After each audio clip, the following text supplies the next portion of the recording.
मोक्षमार्ग प्रकाशक पंडित टोडरमलजींनी लिहिला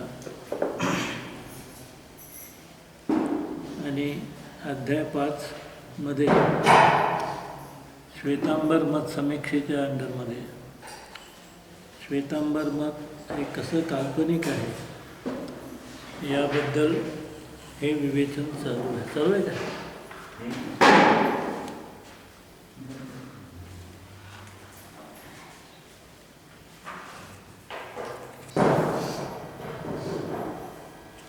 प्रश्न: देवादिकांचा आहारच असा असतो की ज्याने पुष्कळ काळची भूकही शमते, पण केवलींची भूक आहाराशिवाय कशी शमते व शरीर कसे पुष्ट राहते?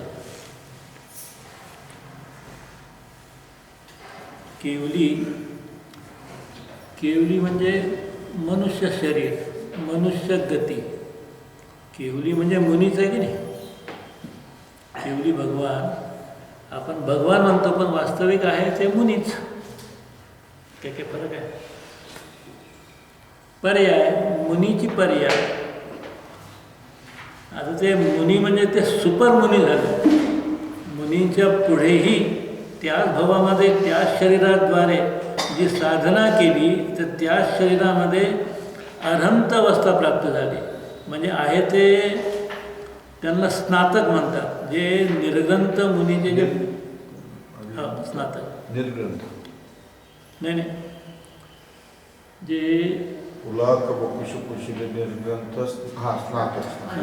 स्नातक, तर ते स्नातक दशा ही मुनींचीच दशा आहे.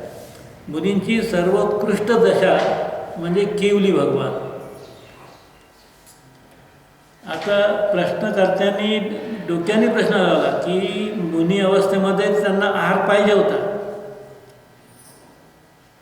भले तीर्थंकरच हो, मुनी अवस्थेमध्ये आहार होता. मग आता ही मुनीची दशा आणखी पुढे पुढे सरकली.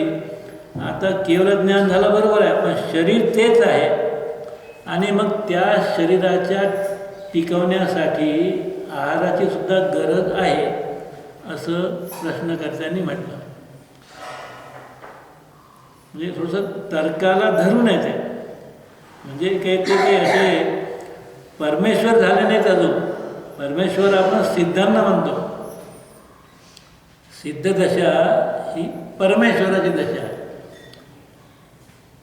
तर असा प्रश्नकर्त्याचा प्रश्न आहे किंवा त्यांना उत्तर देतात त्याची. असाताचा उदय मंद झाल्यामुळे भूक नष्ट होते.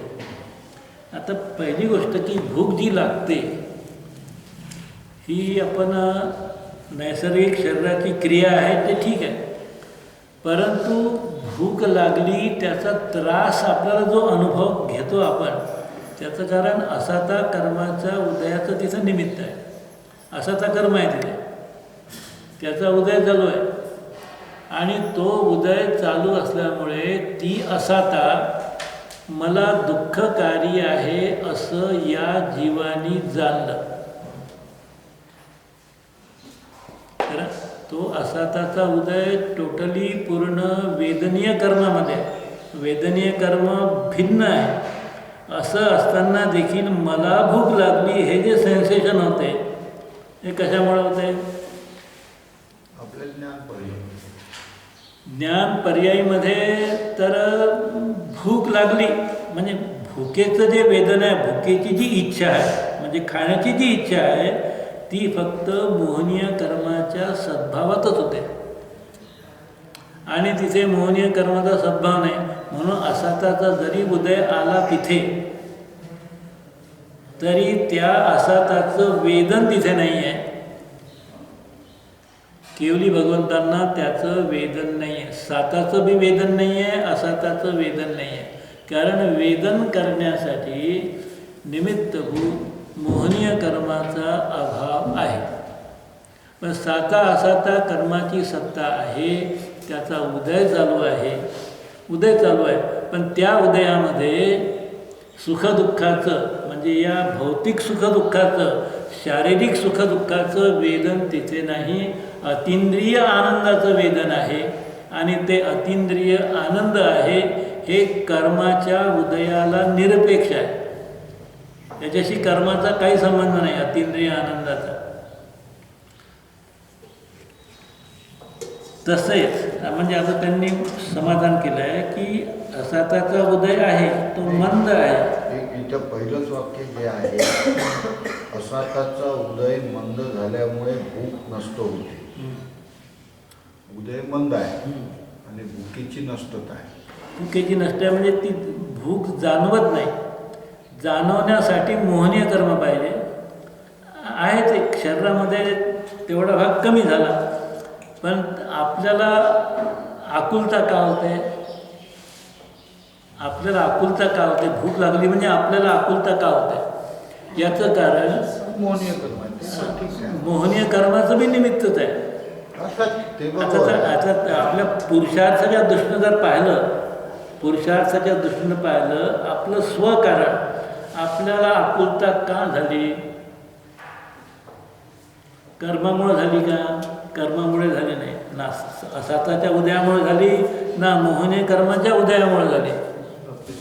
स्वतःचे आपले हां, आपलं स्वतःचं जे आपले कषाय अजून किती आहे? अजून 3 कषाय चौकडी. समजा पॉझिटिव्ह थिंकिंग केलं का सर्व सम्यक दृष्टी आहे, अनंतानंद चौकडी नाही आहे. 3 चौकडीचा उदय आहे. त्या उदयामध्ये कषाय भाव आहेत. कषाय भाव आहेत म्हणजे जिथे कषाय भाव आहे तिथे अज्ञान भाव सुद्धा आहे. आणि तेवढा अज्ञान भाव किंवा ही शरीरामध्ये झालेली झीज माझ्यामध्ये होत आहे असा त्या कषायाच्या निमित्तानं होणारा भाव ती माझ्यामध्ये होत आहे. आणि ती होऊ नये म्हणून या जीवाची जी आटापिटा आहे, हे घेऊ द्या, ते घेऊ द्या, ती गुढी घेऊ द्या, त्याच्याकडे जाऊ द्या, धावपळ करू द्या, ही जी आकुलता आहे ती याच्या अज्ञान भावाचं प्रतीक आहे. कर्माचं उदय तर निमित्त आहे, परंतु याची अशी आपल्या स्वरूपामध्ये स्थिर होण्याची प्रवृत्ती नाही. प्रवृत्ती म्हणण्यापेक्षा योग्यता नाही त्यावेळेला त्याची. अजून त्या लेव्हलला त्याची साधना पोहोचलेली नाही आहे. आणि ती जी कमजोरी आहे त्या कमजोरीमुळं याला शरीराबद्दल मोह आहे की नाही? 4 प्रकारचा मोह आहे. अजून 3 प्रकारचा मोह आहे की नाही? मग त्या 3 प्रकारच्या मोहाच्या उदयामुळे शरीरामध्ये झालेली झीज भुकेच्या रूपामध्ये, आकुलतेच्या रूपामध्ये आपल्याला दिसून येते. नाही हे निमित्ताचं कथन झालं. मोहनीयाच्या शिवाय होत नाही ते जो द्या. मोहनीय कर्मही पर आहे, साताही पर आहे, असाताही पर आहे. मग याला आकुलता करण्याचं काम काय? स्वभावच नाही. 3 कषाय चौकडीचा उदय आहे तेही पर आहे. म्हणजे एवढं पराला दोष देऊन हा स्वतः काही त्याचं घेत नाही. स्वतः त्याचं काही गुन्हा कबूल करत नाही ना आपला स्वतःचा. भूक का लागली? नाही, ते असाताच्या उदयामुळे आली. असाताचा उदय मग आणखी काय? मोहनीय कर्माचाही उदय आहे म्हणून भूक लागली. माझं काही हे नाही आहे असं जबाबदारी झटकण्याचा प्रयत्न हा जीव अनंत काळापासून करत आलेला आहे. भूक का लागली तर मी माझ्या चारित्र्यामध्ये स्थिर राहू शकत नाही, ही माझी कमजोरी आहे. चारित्र्यामध्ये स्थिर राहिलो असतो तर माझा पूर्ण उपयोग माझ्या भगवान आत्म्याकडे लागला असता आणि भगवान आत्म्यामध्ये असलेल्या अनंत सुखाचा प्रवाह माझ्या पर्यायीमध्ये प्रवाहित झाला असता. ही वस्तुस्थिती आहे. आत्मा अनंत सुखांनी युक्त आहे. आज आहे की नाही? आहे. टाकी पूर्ण पाण्यानं भरली आहे, तोटीला पाणी का येत नाही? पाईप साफ करा, तोटी साफ करा, एवढंच काम आहे. वरचं पाहून आलो, पाणी पूर्ण भरलेलं आहे टाकीमध्ये, इकडे तोटीमध्ये पाणी का येत नाही, माझ्या तोटीमध्ये इकडे पर्यायीमध्ये तो फ्लो का वाहत नाही सुखाचा, अनंत सुखाचा फ्लो व्हायला पाहिजे. माझ्या ज्ञान भंडारामध्ये, माझ्या अनंत शक्तीमध्ये ती पूर्ण अनंत सुखरूपता, अनंत सुख भरलेलं आहे. पर्यायीमध्ये आकुलता येते.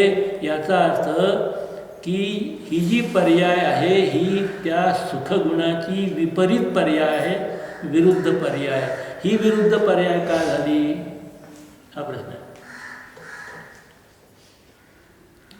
माझा स्वभाव शुद्ध, पर्याय शुद्ध यायला पाहिजे. जशी वस्तू आहे तशीच त्याची अभिव्यक्ती व्हायला पाहिजे. गुलाबाचे फुलं ठेवले डब्यामध्ये तर त्याच फुलाचा वास यायला पाहिजे, दुसरा वास नाही यायला पाहिजे. अनंत सुखाची अभिव्यक्ती पर्यायीमध्ये सुखाच्या रूपाने का होत नाही हा प्रश्न सांगा. याच्यामध्ये आपला कोणता पुरुषार्थ कमी पडला की माझी जी रुची आहे ती पराकडे लागलेली आहे. वाचणारा, जन्मभर वाचणारा, बोलणाराही त्याच्यामुळं त्या अभिरुचीवर किंवा काही परिणाम होत नाही. ह्या मेकॅनिकल क्रिया झाल्या सर्व. मंदिरात येणे हे मेकॅनिकल आहे. माणूस अर्धवट झोपेत जरी असताना तर बरोबर मंदिरात येऊन चक्र मारून इथं बसून जाईल, अर्धवट झोपेत असलं तरी. म्हणजे यांत्रिक क्रिया अशा झाल्या आहेत का ती क्रिया होत असताना आपली सावधगिरी नाही. मी भगवान आत्मा आहे याची पदोपदी सावधगिरी नाही आहे. मी शरीर आहे, मी मनुष्य आहे, मला तिथे जायचं आहे, तिथे जायचं आहे. व्यवहाराचे सर्व संकल्प याच्या प्लॅनिंगमध्ये तयार आहे. दिवसभरात आत्म्याला कुठं कुठं जायचं आहे, काय काय करायचं आहे. आणि त्यामुळे उपयोग शुद्ध आत्म्याला सोडून अशुद्ध वस्तूमध्ये, शुद्ध आत्मा सोडून बाकी दुनिया अशुद्ध आहे. उपयोग पराकडे लागलेला आहे आणि त्यामुळे सुखाचं वेदन होत नाही. पराकडे उपयोग लागल्यामुळे आकुलता उत्पन्न होते. कारण स्वभावाच्या विरुद्ध वागणे याचं नाव आकुलता आहे. आपल्या स्वभावाला सोडलं, दुसरीकडं त्याची रुची लागली आणि दुसरीकडे रुची लागल्यामुळे आकुलता उत्पन्न होते आणि म्हणून आम्हाला भूक जाणवते. कारण आमची सर्व उपयोग तिथे लागलेला आहे, शरीरावर लागलेला आहे. आत्म्यावर ज्याचा उपयोग आत्म्यावर लागलेला आहे त्याला भूकच लागत नाही. केवलींना का भूक लागत नाही? पूर्ण उपयोग त्यांचा आतमध्ये अंतर्लीन झालेला आहे आणि त्यामुळे त्यांना निमित्ताचं कथन आहे. निमित्ताचं असाताचा उदय मंद झाल्यामुळे भूक नष्ट होते. या शास्त्रामध्ये 90% निमित्त प्रधान कथन आहे. तत्वात सूत्रामध्ये सुद्धा 90% निमित्त, 100% निमित्त प्रधान कथन आहे. जसं कथन आहे तशी वस्तुव्यवस्था नसते, परंतु निमित्त कथन हे प्राथमिक शिष्यांना समजण्यासाठी उपयोगी ठरते. त्यांना डायरेक्ट अशी पुरुषार्थाची भाषा समजत नाही म्हणून हे निमित्त प्रधान कथन केलेलं आहे. परस्परोपग्रहो जीवाना धर्मास्ती काया भावात, हे 2 नमुने असे आहेत का हे एक सिद्ध होते की हे सर्व निमित्त प्रधान कथन आहे. परस्परोपग्रहो जीवाना म्हणजे काय? जीवाजीवामध्ये ह्याचा व्यवहार चालतो, तो एकमेकाचा उपकार करून चालतो. कसं काय अर्थ काढायचा तो? निमित्त नैमित्तिक संबंध अशा प्रकारचा असतो. हा तसा आपण अर्थ घेतला पाहिजे की 2 जीवामध्ये किंवा 2 वस्तूमध्ये ज्या वेळेला असा संबंध येतो तर तो अशाच प्रकारचं निमित्त राहते. निमित्त कोणतं राहते त्या ठिकाणी हे दाखवतात. कसं की वज्र ऋषभनाराचं संवहन असते मोक्षाला जाणाऱ्या जीवाचं, एक भवावतारी जीवाचं जे संवहन आहे त्याची हाडे वज्रासारखी असतात. हे निमित्त प्रधान कथन आहे. म्हणजे असं निमित्त असतं त्यावेळेला की जो मोक्षाचा पुरुषार्थ करेल त्याची हाडे वज्रासारखी असतात. पण वज्रासारख्या हाडामुळे मोक्ष होत नाही. म्हणून तिथे निमित्तही फिक्स आहे. प्रत्येक कार्याचं निमित्त. पाणी ज्या वेळेला गरम होईल त्यावेळेला उष्णतेचं निमित्त राहील, उष्णतेचा संयोग राहील. पण उष्णतेमुळे पाणी गरम होणार नाही.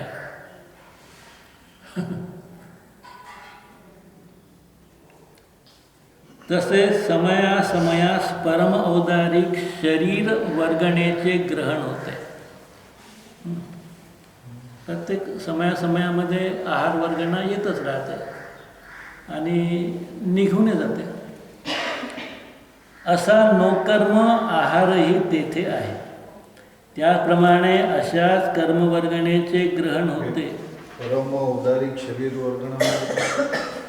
परम औदारिक शरीर वर्गणा याचा अर्थ की आपलं शरीर हे औदारिक शरीर आहे आणि परम औदारिक शरीर जेव्हा होते तेव्हा शरीरामध्ये जी आपल्या आता आतमध्ये गंदगी आहे ती गंदगी अजिबात सुकून जाते, नष्ट होऊन जाते. सुकून म्हणजे निघून जाते, निर्जरावते ती, निघून जाते ती. त्या निघून जाणे या अर्थाला म्हणजे मांसपेशी, रक्त, आणखी जे अशुद्धी आहेत ह्या सर्व निघून जातात परम औदारिक शरीर झालं म्हणजे. आणि तसं तर तीर्थंकर असेल बाय बर्थ, त्याचं तर जन्मापासूनच अशा प्रकारची शुद्ध शरीर असते. परंतु जे तीर्थंकर नसतात, सामान्य असतात आणि मोक्षाला जाण्याचा पुरुषार्थ करतात, तर तो पुरुषार्थ त्याच्या अगोदरचं त्यांचं शरीर आपल्यासारखंच गंदगीनं भरलेलं मोक्षाला जाणार आहे. परंतु मोक्षाला जाण्याच्या क्रियेमध्ये म्हणजे अरहंत दशा ज्या वेळेला प्राप्त होते त्यावेळेला ते शरीर परम औदारिक होऊन जाते. शरीरामध्ये कोणत्याही प्रकारची अशुद्धी, घाण वगैरे राहत नाही. त्याचं नाव आहे परम औदारिक शरीर. वर्गणा कोणती? आहार वर्गणा. आहार वर्गणेद्वारे किती शरीर बनतात?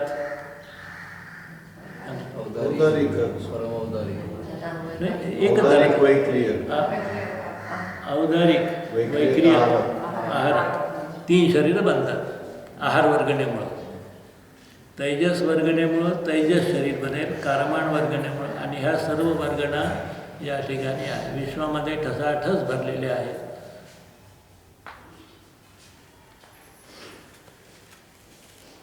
त्याप्रमाणे अशाच कर्मवर्गणेचे ग्रहण होते की ज्यामुळे क्षुधाधिकांची बाधा होणार नाही.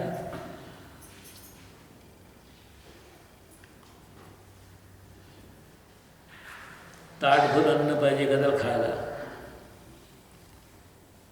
आता अशी एखादी टॅबलेट निघेल का ही टॅबलेट खाऊन घे, भूक शांत होऊन जाईल, अशी राहू शकते ना. म्हणजे काय, इतक्या अन्नाची एनर्जी, फक्त तुला एनर्जीच पाहिजे. खायचं याचा अर्थ असा की ती एनर्जी पाहिजे आणि ती एनर्जी गेल्यानंतर शरीराचं फंक्शन तिचं सुरू होईल आणि शरीराचं फंक्शन व्यवस्थित झाल्यामुळे त्या निमित्ताने तुला असं वाटेल की माझंही फंक्शन व्यवस्थित सुरू झालं आहे.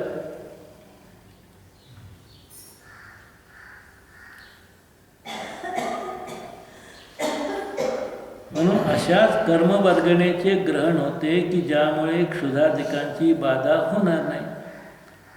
शेवटी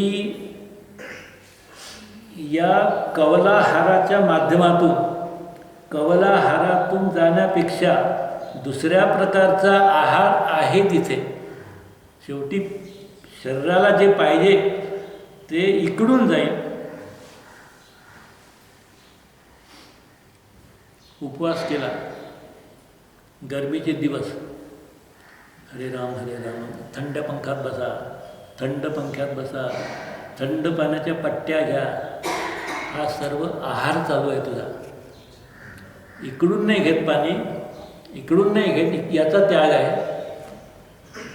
पंख्या, थंड हवात, कूलरमध्ये थंड पाण्याच्या पट्ट्या, हे सर्व ग्रहण चालू आहे शरीराला, मग त्यामुळे बरं वाटते. तो प्रकारचा आहारच झाला. असंच बघा, इथून बंद आहे, केवढींचा इथून बंद आहे आहार, परंतु नैसर्गिक त्या ज्या आहार वर्गांना आहे त्या पूर्णपणे झपाट्याने शरीरामध्ये जी काही डेफिशियन्सी उत्पन्न झाली आहे, काय म्हणतात त्याला, मेटाबॉलिझम शब्द आहे ना, झीज जी निर्माण होते ती झीज ताबडतोब भरून काढते. ते नैसर्गिक आहे. त्याप्रमाणे अशा कर्मवर्गण्याचे ग्रहण होते की ज्यामुळे क्षुधाधिकांची बाधा होणार नाही व शरीर शिथिल होणार नाही. शरीर शिथिल का होते? आपलं वय वाढलं म्हणजे शरीर शिथिल का होते? शरीरामध्ये अनवॉन्टेड वर्गणा जमा होते. आपण खातोच असे पदार्थ अनवॉन्टेड की ज्याच्यामुळे शरीर शिथिल होईल. सिद्धांतामध्ये केवलींना याच अपेक्षेने कर्म व नोकर्म आहार सांगितला आहे. बस एवढा शब्द पकडला श्वेतांबऱ्यांनी, चला कबला आहार. तुमच्यापेक्षा काहीतरी नवीन पाहिजे ना. आम्ही काल्पनिक लिहितो सर्व. त्यांनी बसवले होते त्यांचे सर्व सुरी, जेवढे त्यांचे सुरी होते एक एक लढले, त्यांना काल्पनिक ग्रंथ तयार करायसाठी लिहिलं. सध्या दिगंबरामध्ये एक सुद्धा 11 अंग आहेत ना, एका अंगाचंही पूर्ण ज्ञान नाही.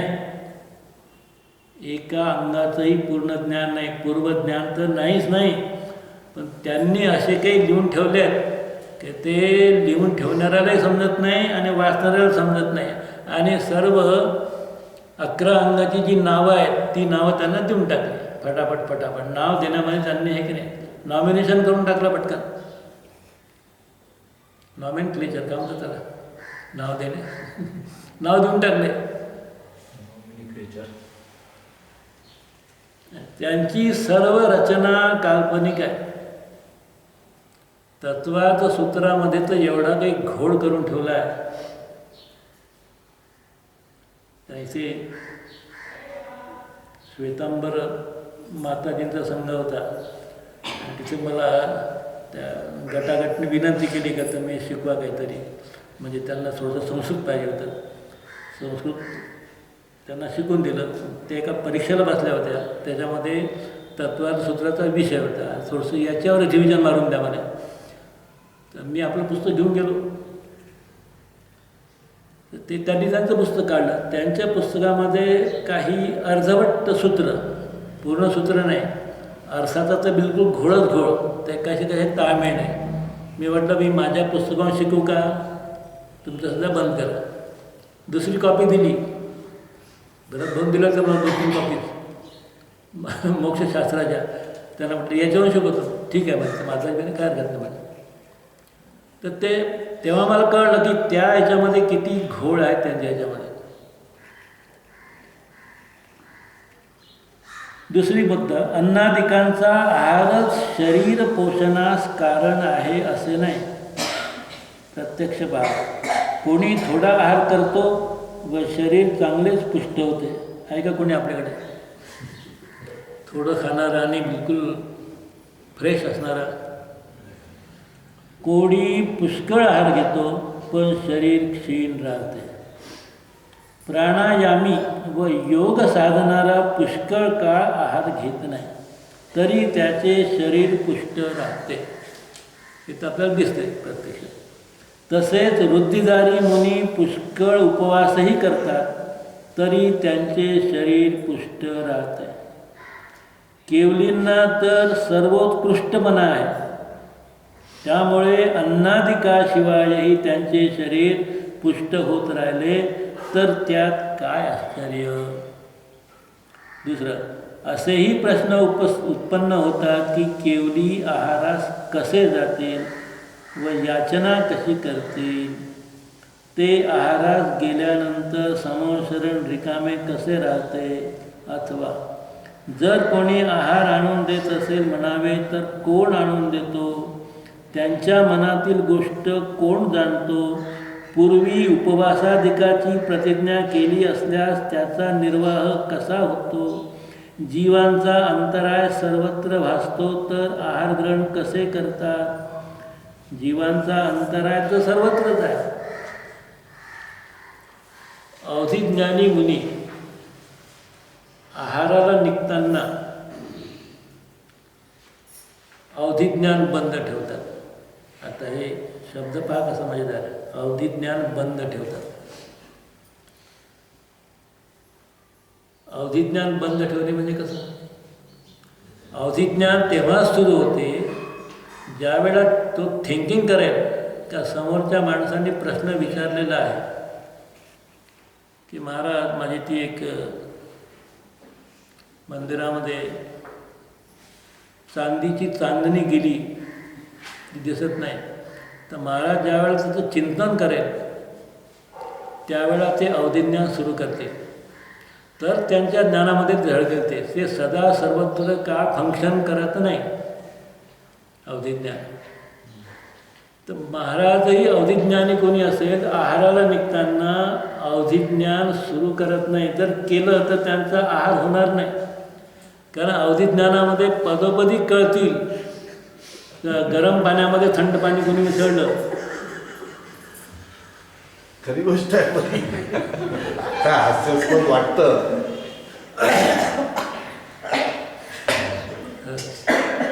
मान्य आहे.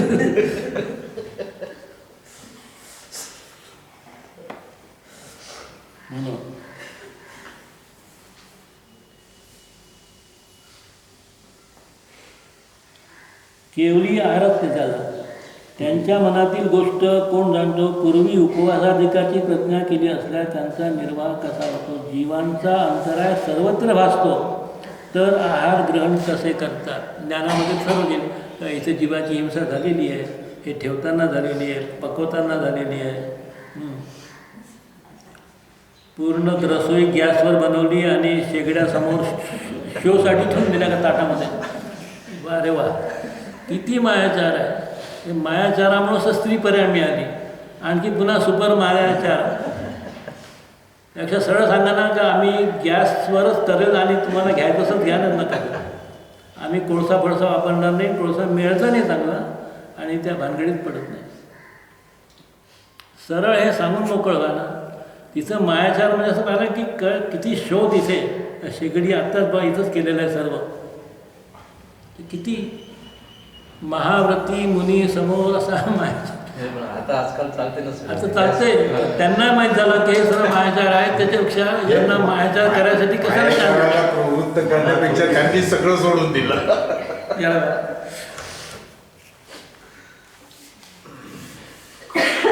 इत्यादी विसंगती दिसते. यावर ते म्हणतात की आहार घेतात पण कोणास दिसत नाही. आहार ग्रहण निंद्य समजले आणि त्याचे न दिसणे अतिशयामध्ये सांगितले. आहार ग्रहण निंद्य तर ते मानतात श्वेतांबरे. त्याचे न दिसणे म्हणजे अतिशय. अतिशय आहार घेतात पण दिसत नाही. पण त्यांना गौणपणा तर आलाच की दुसऱ्याने पाहिले नाही म्हणून काय झाले, अशी अनेक प्रकारे विरुद्धता दिसून येते. तसेच इतरही कितीतरी बाबी विचारबाधित अविचारित रम्य आहेत. पहा, केवलींना निहार म्हणजे शौचात जाणे सांगतात. रोग झाल्याचेही सांगतात.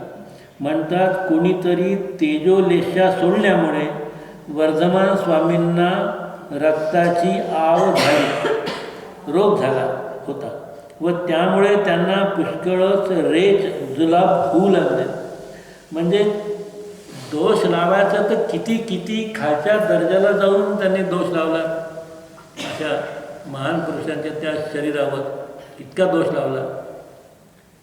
पण तीर्थंकर केवलींना सुद्धा असा अशुभ कर्माचा उदय राहील आणि अतिशय नसेल तर इंद्रादीद्वारा पूज्यत्व कसे शोधते.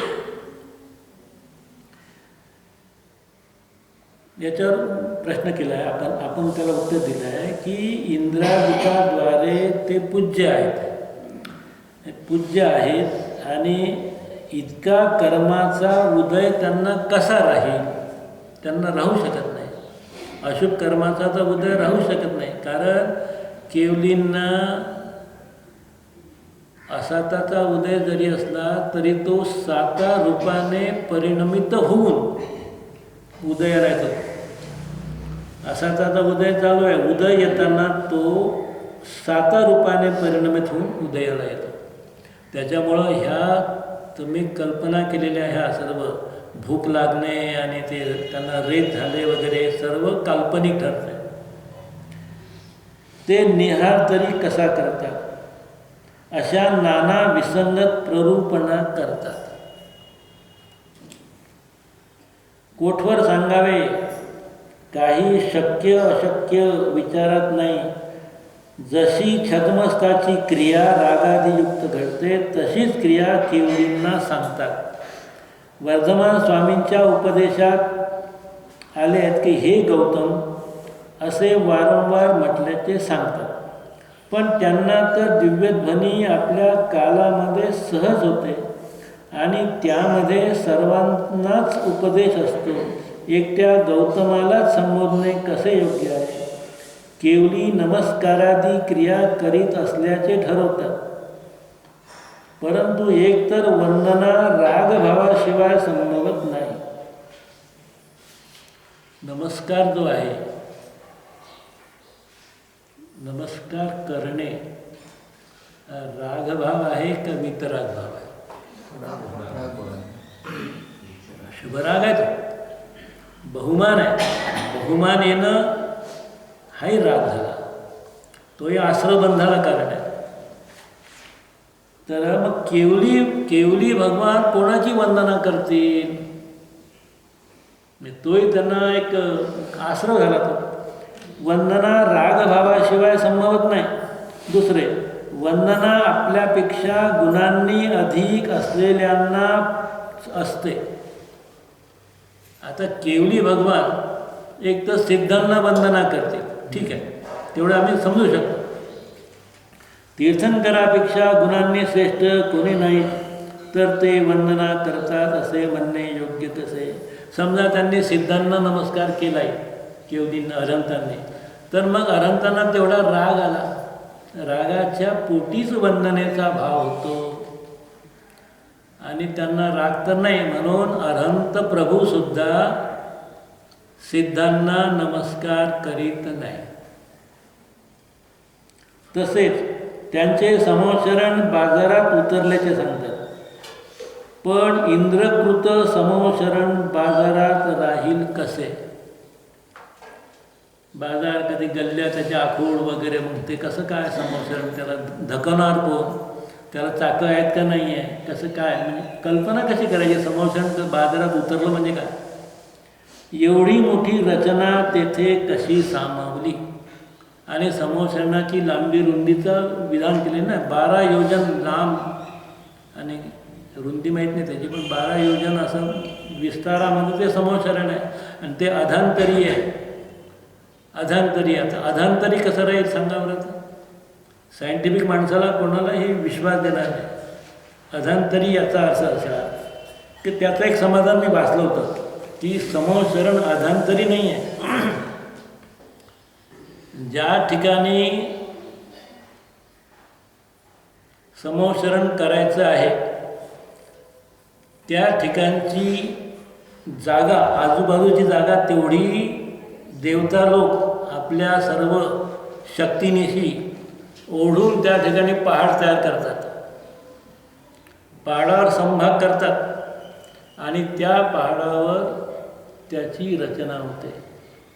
समोशरणामध्ये निन्या प्रकारची सिनरी आहे, सरोवर आहे. हे रचना करतील कुठं? हवेमध्ये कसे करतील? आणि समोशरणाची उंची जी आहे ती किती आहे? गत्वा क्षितेर्वियति 5,000 सोपान 20,000 विराजमाना रेजे सभा. सोपान 20,000 20,000 दंड दंड म्हणजे 1 मीटर समजून घ्या. 20,000 मीटर सोपान 20,000 गत्वा क्षितीर वियती 5,000 दंडान वियती. आकाशामध्ये 5,000 5,000 दंड 5,000 मीटर उंचीवर समोसरण लागलेलं आहे. ती मिनिमम उंची आहे. 5,000 मीटर म्हणजे अर्धा किलोमीटर. 5 किलोमीटर. 5 किलोमीटर झालं. 5 किलोमीटर. नाही, आता हे तर आपण मानतोय फक्त. तो दंड म्हणजे लहान मोठा कसा असेल तो असेल. आपण दंड म्हणजे मीटर हे मानलं. दंड म्हणजे धनुष्य. आणि मग मीटरपेक्षा मोठंच आहे ते. तर अशी इतक्या उंचीवर आणि त्याला पायऱ्यासुद्धा केलेल्या आहेत. समोशरण वर्णनामध्ये त्या तिथे जाण्यासाठी पायऱ्या केलेल्या आहेत. जसं 11व्या मजलीची इमारत आहे, 11-12, त्याला पायऱ्या असतात का नाही. पायऱ्या असून लिफ्ट असते पुन्हा. पायऱ्याचा वापर बहुधा कोणी करत नाही. तसं समोसरणामध्ये पायऱ्या आहेत 20,000. गत्वा क्षितेर वियती 5,000 दंडान सोपान 20. सोपान म्हणजे पायऱ्या. 20 सोपान 20. गत्वा क्षितेर वियती 5,000 दंडान सोपान 20,000 विराजमान. ते तीर्थंकर भगवान 20,000 पायऱ्याच्या वर विराजमान आहे. ते 20,000 पायऱ्या त्याला आहेत. 20,000 पायऱ्या कोण चढून जाणार. समोसरणाचं वर्णन आहे.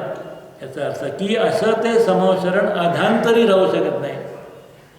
ते त्या ठिकाणी तिथेही विज्ञान तर असं विज्ञान ते शाश्वत वस्तू स्वरूप आहे. पृथ्वीला जे आकर्षण आहे ते आकर्षण कोणी बंद करू शकत नाही. एका वस्तूला जे वेट आहे ते वेट त्याचं 0 लेव्हलवर आणू शकत नाही कोणी. वस्तू व्यवस्थेला कोणीही धक्का देऊ शकत नाही.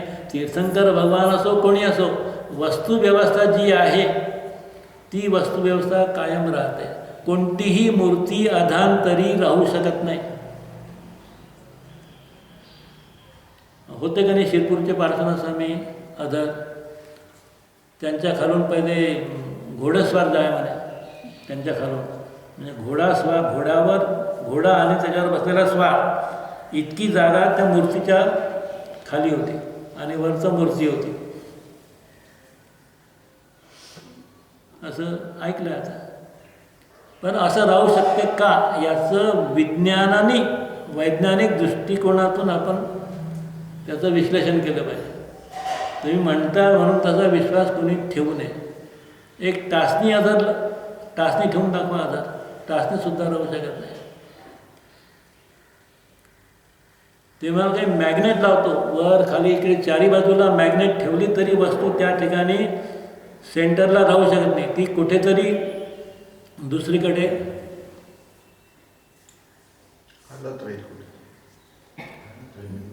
अंतरिक्ष पार्श्वनाथ. त्याचा अर्थ असा की अंतरिक्ष पार्श्वनाथ सर्व तीर्थंकर अंतरिक्षच असतात. सर्व हे आणि जमिनीपासून उंच असतात. ते त्यांचा स्पर्शच होत नाही. त्यांच्या खाली कमळाची रचना असते, त्या कमळाला स्पर्श करत नाही. म्हणून ते वास्तविक ते अंतरिक्षच असतात सर्व. मग ते अंतरिक्ष पार्श्वनाथ, त्याला हे विशेषण लावलं तर काही बिघडलं नाही. कोणताही तीर्थंकर हा अंतरिक्षच असतो. जमिनीवर त्याचे चरणच टिकत नाही. पण ही तर पाषाणाची मूर्ती आहे ना. हे काही परमेश्वर थोडेच आहे. पाषाणाची मूर्ती जमिनीला लागणारच. मग कला करणाऱ्याने अशी काही केली की ह्या दोन्ही मांड्या अगदी अशा जमिनीपासून हे दिसतात सर्व. मग एका पॉईंटवर त्यांची विराजमान केलेली आहे. फसवणारे असेही फसवतात का इकडून कपडा घालतात, इकडून घालतात. ते आयडियाने बरोबर काढतात.